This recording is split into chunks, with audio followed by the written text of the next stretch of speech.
Avant de commencer, abonne-toi à la chaîne Zone Rouge Comédie et active la cloche, parce qu'ici, on explique des sujets importants de façon simple et claire. Aujourd'hui, on va parler d'un sujet très connu sur Internet et dans les médias, l'affaire Jeffrey Epstein. C'est un dossier qui a beaucoup fait parler dans le monde entier et qui continue encore aujourd'hui à créer des débats, des questions et parfois même des rumeurs. Jeffrey Epstein était un homme d'affaires américain qui a été très riche et très influent.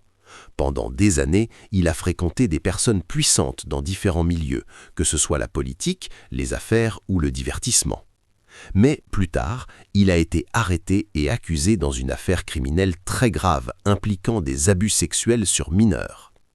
Cette affaire a choqué beaucoup de monde, surtout à cause de la gravité des accusations et du réseau de relations autour de lui. Il a été placé en détention en attendant son procès, mais il est décédé en prison en 2019 avant que le procès ne soit terminé.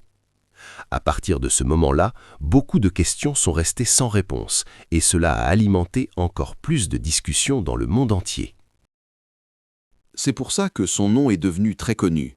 L'affaire Epstein n'est pas seulement une affaire criminelle normale, elle est devenue un sujet mondial à cause des personnes influentes qui ont été mentionnées dans les enquêtes et dans certains documents judiciaires.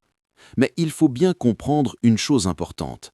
Être mentionné dans un document ou une enquête ne veut pas dire être coupable. Cela signifie simplement qu'un nom apparaît dans un contexte d'investigation ou de relations sociales.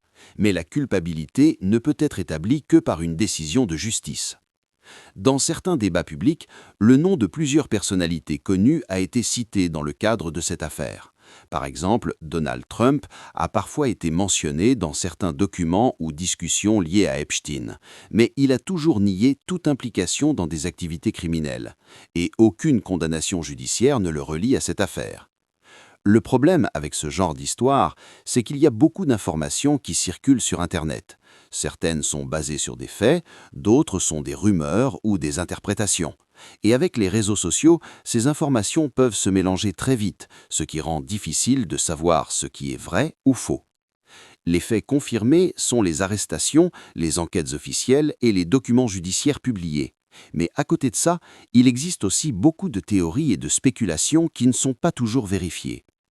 C'est pour ça qu'il est très important de toujours rester prudent et de vérifier les sources avant de croire ou de partager une information. L'affaire Epstein a aussi eu plusieurs impacts dans le monde. Sur le plan judiciaire, elle a poussé les autorités à renforcer certaines enquêtes et à revoir la manière dont les affaires impliquant des personnes influentes sont traitées. Sur le plan médiatique, elle a montré à quel point les médias doivent être prudents avec les informations sensibles. Sur les réseaux sociaux, elle est devenue un sujet viral, souvent repris, commenté et parfois exagéré. Et sur le plan de l'opinion publique, elle a créé beaucoup de débats et parfois même une perte de confiance envers certaines institutions. Aujourd'hui encore, cette affaire continue d'avoir un impact, car elle est souvent utilisée dans des discussions, des analyses ou des vidéos sur Internet. Ce qu'il faut retenir, c'est que l'affaire Epstein est complexe. Il y a des faits confirmés, mais aussi beaucoup de zones d'ombre et de discussions. Et dans ce genre de sujet, il est important de ne pas tirer de conclusions trop rapides sans preuves solides. Voilà pour cette vidéo. Si tu veux plus d'explications simples sur des sujets importants comme celui-ci, abonne-toi à Zone Rouge Comédie. Laisse un like et partage la vidéo. Et dis-moi en commentaire quel sujet tu veux que j'explique ensuite.